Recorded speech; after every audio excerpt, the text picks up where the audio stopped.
আসসালামু আলাইকুম বন্ধুরা, কেমন আছেন আপনারা? আশা করছি ভালো আছেন। আমি আলহামদুলিল্লাহ আপনাদের দয়া আল্লাহর রহমতে ভালো আছি। সো বন্ধুরা, অনেকদিন পরে আমি বাসায় যাওয়ার পর আমার খুব পিঠা খেতে ইচ্ছে ছিল। বাসায় যাওয়ার আগে আমার মনে চাচ্ছিল যে তালের পিঠা খাবো। অনেক দিন ধরে তালের পিঠা খাওয়া হয় না, তাই বাসায় যাওয়ার পরে এই সুযোগটা হলো। প্রথমে আমি দেখতে পাচ্ছেন দুটো তাল আনা হয়েছিল।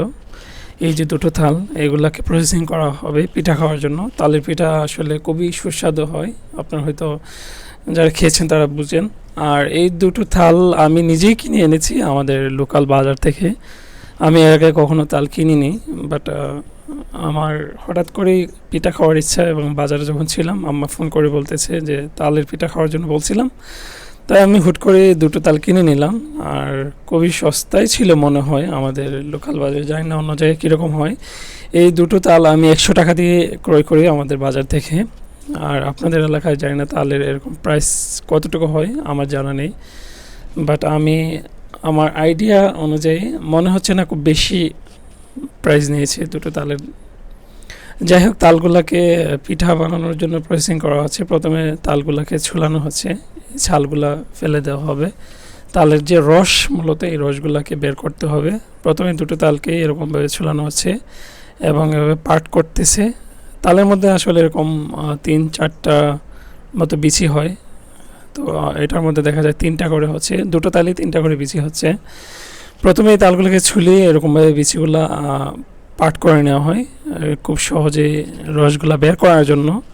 তারপরে এই যে অংশগুলা দেখা যাচ্ছে তালের যে আঁশ, এগুলাকে বিচি থেকে আলাদা করা হয়, মানে দা অথবা কেচি দিয়ে এগুলাকে কেটে আলাদা করা হয়।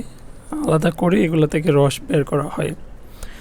ছালগুলো আলাদা করে প্রথমে মূলত আপনার এরকম একটা পাতলা কাপড় অথবা নেট দিয়ে ছুলাগুলা এইভাবে চিপে তালের যে রসগুলা বের করা হয় পিঠা বানানোর জন্য। পিঠা বানানোর জন্য অলরেডি চালগুলা আমাদের রেডি করা হয়ে গেছে। এই তার চালগুলাকে ভিজিয়ে তারপর মানে গুঁড়ি করা হবে, অনেক গুঁড়া করা হয়। এগুলো মেশিন দিয়ে করা হয়, বাট মেশিনের যে প্রসেসটা, এটা দিয়ে খুব বেশি একটা স্বাদ হয় না। এই যে চালের গুঁড়াগুলো প্রসেসিং করা হচ্ছে পিঠা বানানোর জন্য। তো বাসায় যেহেতু খাবো অর্গানিক ওয়েতে, তাই এগুলা এরকম করা হচ্ছে। তারপরে এগুলাকে চালের যে গুঁড়াগুলো, এগুলাকে হয়তো এরকমভাবে আগুনের মধ্যে কিছুটা ভাজতে হয়। ভাজার পরে তারপরে পিঠার যে ধাপ, পরবর্তী ধাপে নেওয়া হয়, এগুলাকে প্রথমে ভাজতে হয়। তারপর যে একটা তালের যে রসগুলা ছিল, রসগুলার সাথে এভাবে মাখাতে হয়। একটু গরম লাগছে হয়তো, গরম গরমে এগুলাকে মেশাতে হয় তালের রসের সাথে।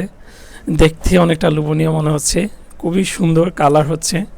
এগুলাকে পিঠা বানানোর জন্য সবগুলা একসাথে মিক্সড করা হবে হাতের মাধ্যমেই। আমার কাছে খুবই আকর্ষণীয় মনে হচ্ছে এবং খুবই লোভনীয়। দেখতেই পাচ্ছেন, খুবই চমৎকার লাগতেছে। তালের রসে এবারে কালার হয়ে গেছে। তারপরে এরকমভাবে পিঠা বানানো হয়। এই যে দেখতেন, খুব চমৎকার পিঠা, তালের পিঠা অলরেডি বানানো হয়ে গেছে। এগুলাকে পরবর্তী ধাপে সিদ্ধ করা হবে একটা চুলার মধ্যে, পাতিলের মধ্যে। এই পিঠাগুলোকে খাওয়ার জন্য উপযোগী করা হয়। এই যে পিঠা দেখছেন, খুব চমৎকার পিঠা বানানো হয়েছে অলরেডি।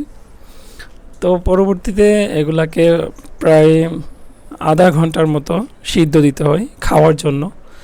তো আমাদের খাওয়ার জন্য এরকমভাবে এটা প্রসেসিং করা হচ্ছে। এখন অলরেডি আমরা শেষ পর্যায়ে পিঠাগুলো নামানো হয়েছে, এবং পিঠা নামানোর পরবর্তীতে দেখেন এই যে পিঠা হয়ে গেছে অলরেডি।